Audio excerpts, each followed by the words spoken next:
tidak memisahkan antara uang bisnis dengan uang pribadi gitu loh. Oke. Ya kan, memang dia ya sebagai pemilik bisnisnya merasa biasa, wajar lah ya, merasa bahwa Iya. uang yang datang itu ya uang dia.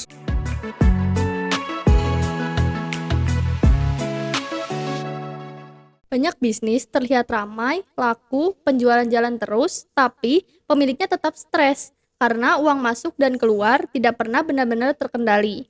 Nah, di video ini, aku, Dila, dan Coach Adit akan membahas cara sederhana mengelola cash flow agar bisnis tetap sehat, tenang, dan bisa tumbuh meski di kondisi pasar yang tidak stabil. Oke, langsung aja kita bahas yuk. Halo Coach Halo, Adit. yes, gimana?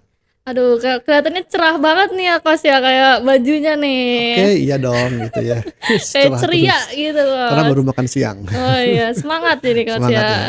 Oke. Oke, langsung aja nih, Coach. Ya, gimana? Pertanyaan pertama. Kesalahan apa yang paling sering membuat cash flow bisnis bermasalah padahal penjualan tetap jalan, Coach? Oke, kesalahan apa yang membuat cash flow bermasalah? Hmm. Cash flow yang bermasalah itu yang kayak apa? Yang paling simpelnya adalah yang minus. Iya, betul. Eh, Artinya secara hitung-hitungan kok minus ya gitu, Mm-mm. uang kita gitu ya. Atau kita nggak bisa bayar tepat waktu misalnya gitu ya. Oke. Itu berarti cash flow-nya tuh bisa jadi ya ada Mm-mm. masalah. Tindakan-tindakan seperti apa yang membuat cash flow bermasalah? Banyak gitu ya. Tapi kalau Coba. biasa di dunia UMKM itu pertama gitu ya, Mm. menganggap uang yang datang akibat penjualan atau Mm. omset, Ya, uang yang masuk ya sebagai omset itu langsung dianggap sebagai milik bisnis, pemiliknya. milik pebisnis ya. Bisnis. Itu lebih parah lagi kalau milik pribadinya gitu. Itu Iya, lebih iya, parah lagi. iya. Ya. Kalau hanya langsung dianggap uang itu udah milik dia semua, ya udah begitu masuk langsung dikonsumsikan, dipakai buat macam-macam. Beli ini, beli itu, beli ini, beli itu gitu ya. Mm-mm.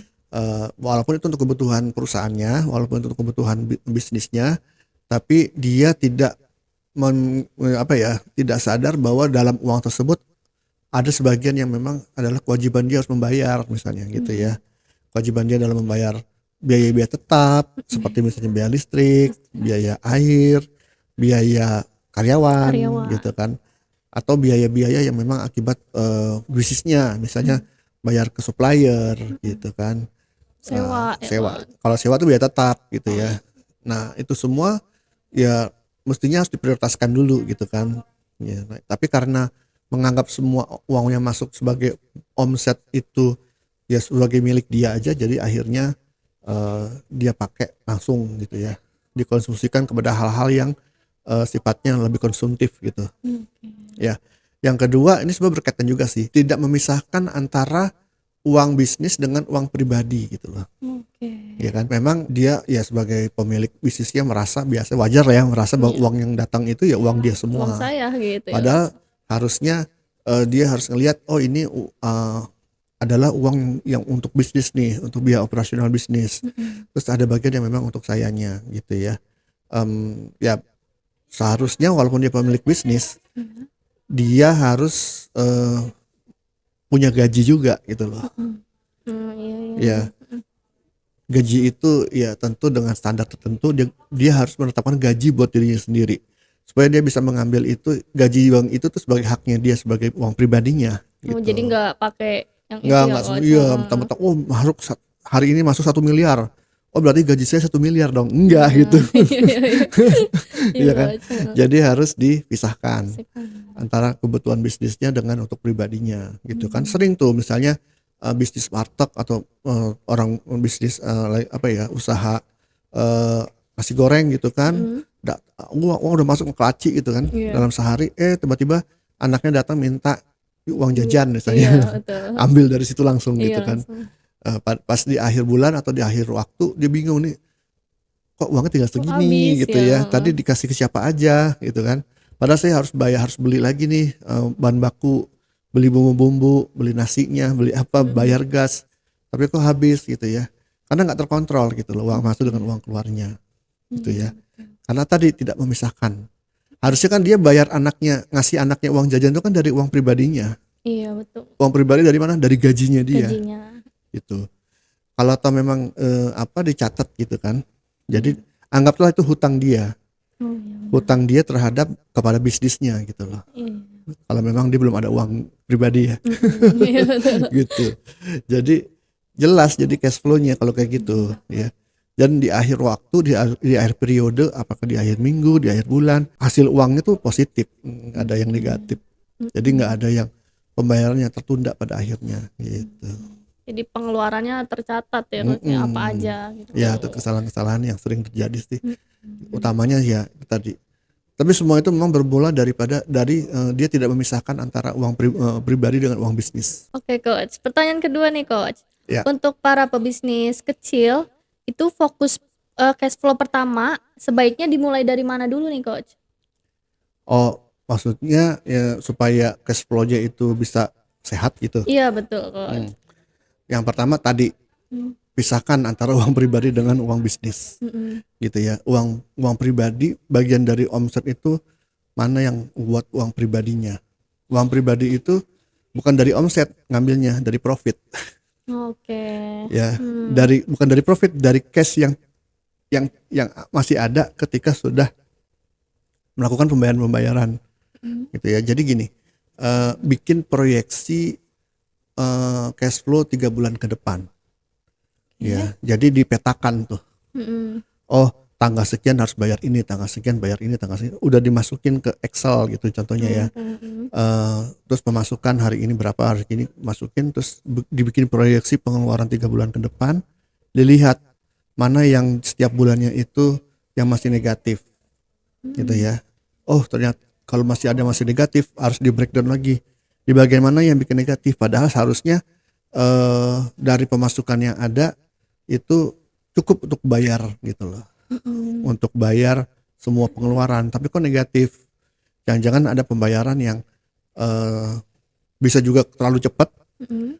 rencana pembayarannya, bisa juga terlalu lambat ditunda-tunda. Oh, iya, Jadi iya. menunda pembayaran ke supplier, ke kontrak apa ya, ke vendor, Vendor. bayar ke karyawan ditunda-tunda itu bukan yang bagus. Bisa jadi malah di Jadi kemudian hari minus. malah bikin masalah cash flow juga gitu Oh loh. iya. Jadi harus tepat waktu gitu ya.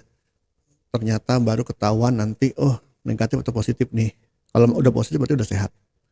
Nah dari situ kan ketahuan nih ketika sudah pembayaran semua sudah dihitung, Hmm. antara pemasukan dikurangi biaya-biaya pembayaran itu kan jadi profit ya, Iya. sebelum dipotong pajak kan, ya hitung pajaknya apa segala macam. Nah itulah gaji kita diambil dari situ Oke. ya. Hmm.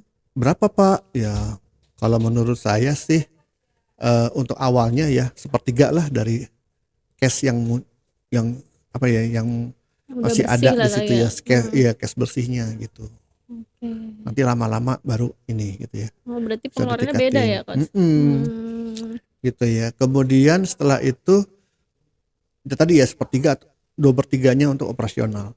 Nah 2/3 ini juga dilihat dulu nih gitu ya, paling nggak bisa nggak untuk bayar biaya-biaya tetap dalam 3 bulan ke depan kalau nggak ada pemasukan sama sekali, asumsinya harus dihitung lagi gitu loh.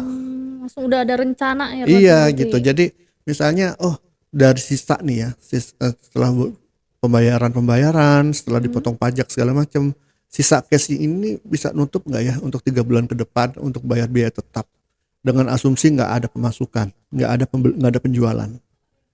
Kalau masih bisa bagus gitu ya. Kalau nggak bisa berarti kan harus genjot lagi penjualannya. Iya betul. Genjot lagi. Iya. Jangan, maksud gini, jangan dipakai buat hal-hal konsumtif dulu. Oh beli komputer baru, beli mobil baru, Iya biasanya gitu Coach. rekrut karyawan lagi yang banyak gitu, enggak gitu ya, jangan dulu. Paling enggak 3 bulan dulu nih, harus ada buffer cash dulu ya, selama 3 bulan ke depan untuk bayar biaya tetap.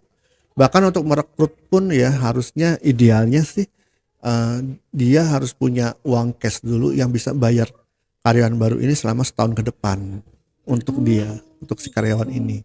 Kalau ada uang dana itu baru bisa merekrut, baru aman untuk merekrut karyawan baru Oke. gitu. Berarti jangan langsung ya Coach. Rekrut, Betul. Heeh. nah rekrut terus ya bingung nanti bayarnya pakai apa Penjualannya, gajinya ternyata kurang gitu kan. penjualannya mandet Iya apa gimana Coach gitu gitu ya. ya. Jadi itulah ya hal-hal yang kecil yang bisa diperbaiki untuk cash flow gitu ya. Negosiasi juga mungkin dengan vendor gitu ya, kalau memang perlu bayarnya kayak gimana, apakah bisa dibayar secara angsur Langsung. atau jadwal apa sih pembayarannya bisa lebih difleksibelkan gitu-gitu. Itu juga bisa pengaruh ke cash flow gitu ya. Dan juga untuk yang percepat juga pembayaran dari customer, dari pembeli gitu ya. Kalau Iya. memang modelnya adalah dia barangnya nyampe dulu baru bayar gitu ya. Oke. Tapi kalau misalnya warteg, kalau misalnya yang sifatnya masih mikro gitu biasanya kan bayar dulu ya, orang baru Iya, bayar betul. Baru dikasih. gitu ya. Kalau toh itu dia baru harus bayar sebelum pulang gitu kan, Iya, di betul. waktu nggak ada hutang gitu loh. Iya. No kasbon Iya, gitu. jangan kasbon gitu ya. Iya. Ada kasbon yang terlalu sering itu bisa mengurangi cash flow gitu. Oke, Coach. Pertanyaan terakhir nih, Coach. Ya, Bagaimana cara membedakan mana masalah cash flow dan mana masalah profit? ya kalau masalah cash flow itu jelas gitu ya. Mm. Kalau dibandingkan antara pemasukan dari omset penjualan, total penjualan, secara teori harusnya bisa bayar untuk semua pengeluaran. Tapi kok kenyataannya enggak, kenyataannya negatif. Nah itu berarti ada masalah cash flow.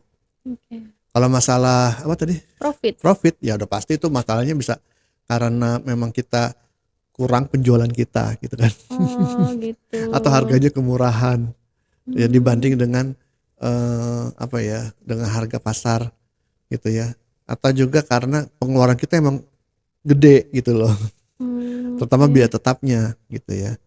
Itu udah pasti di apa ya, masalahnya itu di profit. Profit. Tapi kalau tentang cash flow masalahnya itu tadi, secara teori sebetulnya ini bisa, ini dari pemasukan itu harusnya bisa bayar untuk semua pengeluaran, baik tetap maupun tidak tetap. Tapi kok enggak ya? Tapi kok negatif ya?